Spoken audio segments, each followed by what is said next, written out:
वहीं शुरुआत करते हैं रिपोर्टर्स रिपोर्ट के साथ। खबर कुशीनगर से है, जहां पर पुलिस और पशु तस्करों के बीच मुठभेड़ हो गई है। मुठभेड़ के दौरान एक पशु तस्कर के पैर में गोली लग गई, जिसे पुलिस ने अस्पताल में भर्ती कराया है। हालांकि पुलिस ने अंतरजनपदीय 3 पशु तस्करों को गिरफ्तार किया है।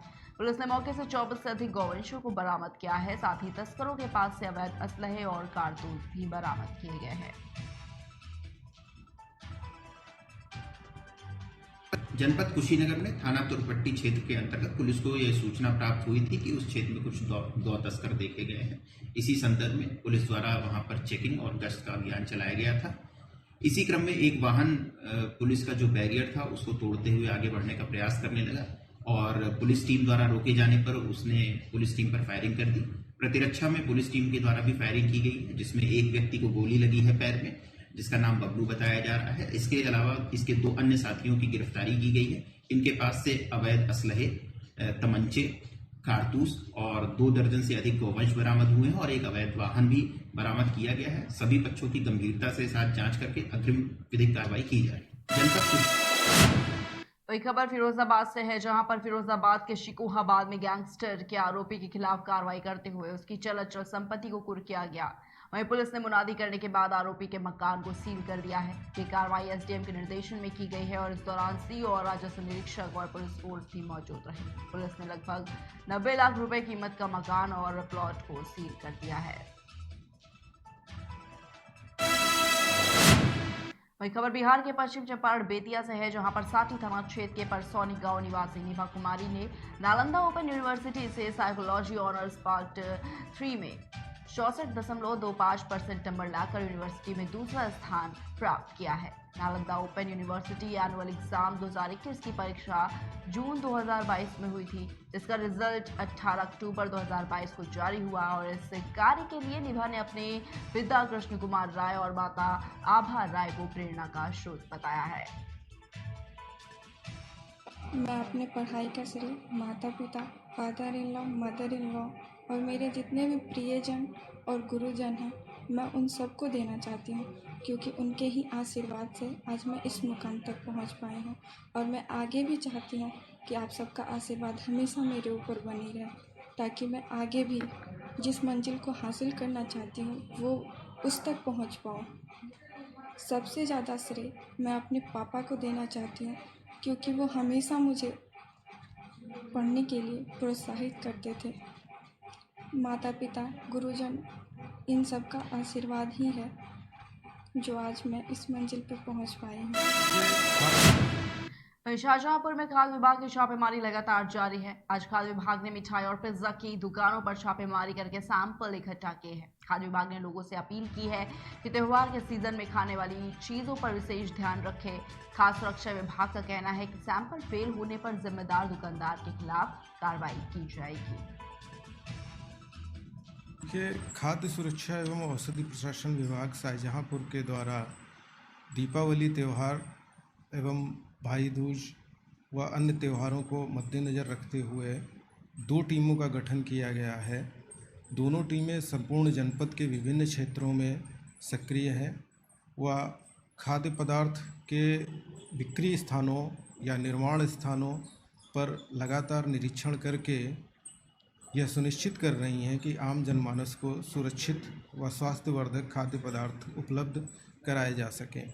इस क्रम में दिनांक 11 से एक विशेष अभियान चलाया गया है, जिसके तहत अभी तक 12 नमूने विभिन्न खाद्य पदार्थों के, जैसे कि खोया, मिठाई, घी, तेल, ड्राई फ्रूट्स, नमकीन आदि पर विशेष नज़र रखी जा रही है। आज हमारी वही खबर कानपुर से है, जहां पर मुस्कान फाउंडेशन ट्रस्ट की ओर से शास्त्री नगर स्थित गेस्ट हाउस में दीपावली के अवसर पर गरीब बच्चों में पटाखे, खाद्य पदार्थों का वितरण किया गया और इस दौरान वरिष्ठ समाज सेवकों को सम्मानित भी किया गया है। इस मौके पर ट्रस्ट के सभी सदस्य समेत अन्य लोग भी उपस्थित रहे।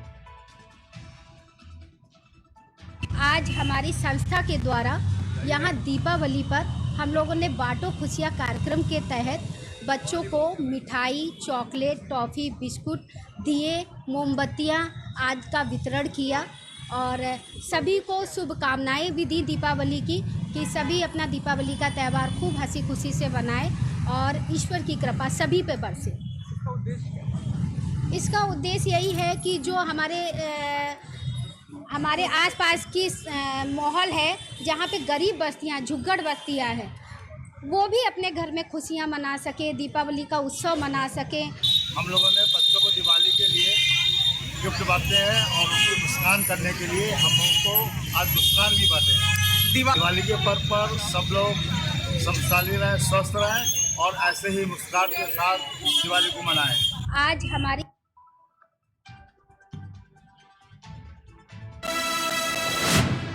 वही खबर सिद्धार्थनगर से है, जहां पर जिले के गौलहौरा थाना क्षेत्र में एक 38 साल के एसएसबी जवान की बाढ़ में पानी में डूबने से मौत हुई है। बताना चाहिए कि पानी में डूब रहे जवान को देखकर गांव के कुछ ग्रामीणों ने बचाने के लिए घटनास्थल की तरफ दौड़े। काफी प्रयास के बाद उन्हें बाहर निकाला गया है। बताना चाहेंगे आपको कि चिकित्सकों ने उन्हें मृत घोषित कर दिया है। जवान की आकस्मिक मौत की खबर से परिवार में कोहराम मचा हुआ है।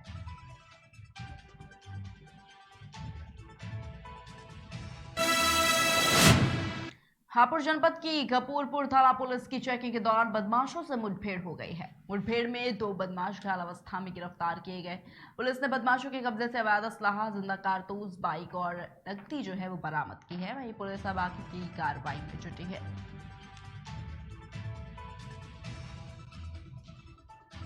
आज दिनांक 20 अक्टूबर को थाना कपूरपुर क्षेत्र में बदमाशों से मुठभेड़ हुई है, जिसमें कुछ समय पूर्व फिनो पेमेंट बैंक के एक कलेक्शन एजेंट से जो लूट हुई थी उसके 2.5 लाख रुपए लगभग बरामद हुए हैं।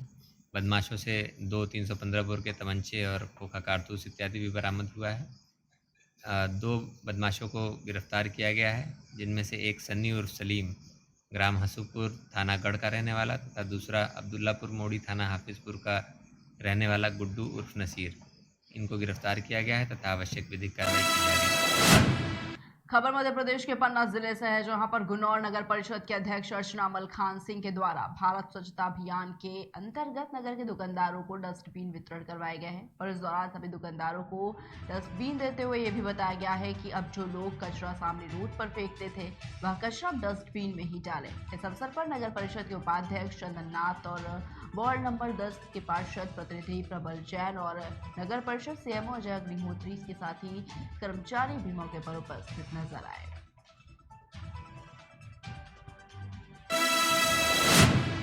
आगरा में दबंग लोगों ने एक टेम्पो चालक की जमकर पिटाई कर दी है और ऑटो चालक से ऑटो छीनकर फरार हो गए। ऑटो चालक ने घटना की सूचना पुलिस को दी, जिसके बाद मौके पर पहुंची पुलिस ने घटना की जांच पड़ताल शुरू की। ऑटो चालक ने बताया है कि दबंग लोगों से उसने 10,000 रुपए ब्याज पर लिए थे। पैसे के लेन देन को लेकर विवाद हो गया, जिसके चलते ये घटना हुई है। बता दें कि पूरा मामला सिकंदरा थाना क्षेत्र का है। सर मैं ऑटो चलाता हूँ। क्या हुआ था सर? मैं रोनकते से आ रहा था। ये भी लौंडे जो मेरे साथ गाड़ी चुना के ले गए, ये भी रोनकते से आ रहे थे और इन लोगों ने मुझसे हाथ बात मिलाया और मुझे भेजा था। मैं अपने मालिक के पास जा रहा था, तिरड़ी भैया मुड़ी चौराहे रहता है मेरा मालिक, वहाँ जा रहा था। तो मैं वहाँ से लेकर के आया तो पीछे पीछे आ रहा था वो जिसके मुझ पर पैसे थे। किसके पैसे थे? क्या नाम? वो सरमन ठाकुर नाम है उसका। तो उसको मैंने पहले 5,000 रुपये दे चुके थे। 1 महीना पैसे लिए। कितने पैसे लिए थे उससे? 10,000 रुपये ब्याज पे? हाँ। फिर क्या हुआ? मैंने उसको 5,000 रुपये वापस दे दिए 1 महीने बाद। तो वो 5,000 रुपये वो एक नहीं रहा था, वो ये कह रहा था। रात को क्या हुआ? क्या करता? कल रात को मैं वहाँ से आया था, सवारी बैठी थी मेरे साथ में, लेडीज़ बैठी थी 2 और 2 जेंट्स बैठे थे। इसी ISPT की बात है। उन लोगों ने क्या है 15-20 लौंडे आए थे गहनाले से। वो लौंडे ने रास्ते में से फोन कर दिया था, अशोका को चौराहे के कट पे मुझे घेर लिया था। 15-20 लड़कों ने मारा, मेरा फोन फोड़ के गए थे, सिम विम छोड़ के गए थे और मुझे इस जगह पे बांध के डाल गए थे रात में। मेरे को कोई होश नहीं रहा था कि इतना मार के गए थे ना। मुझे सुबह में होश में आया तो मेरा मालिक मुझे ढूंढ रहा था। टम्पू ले गए तुम्हारा? क्या टम्पू ले गए मेरा साहब, गाँव कर दिया टम्पू। 15-20 लड़के थे, मुझे वो बहुत मारा। एक छोटे से ब्रेक के लिए जल्द हाजिर होंगे।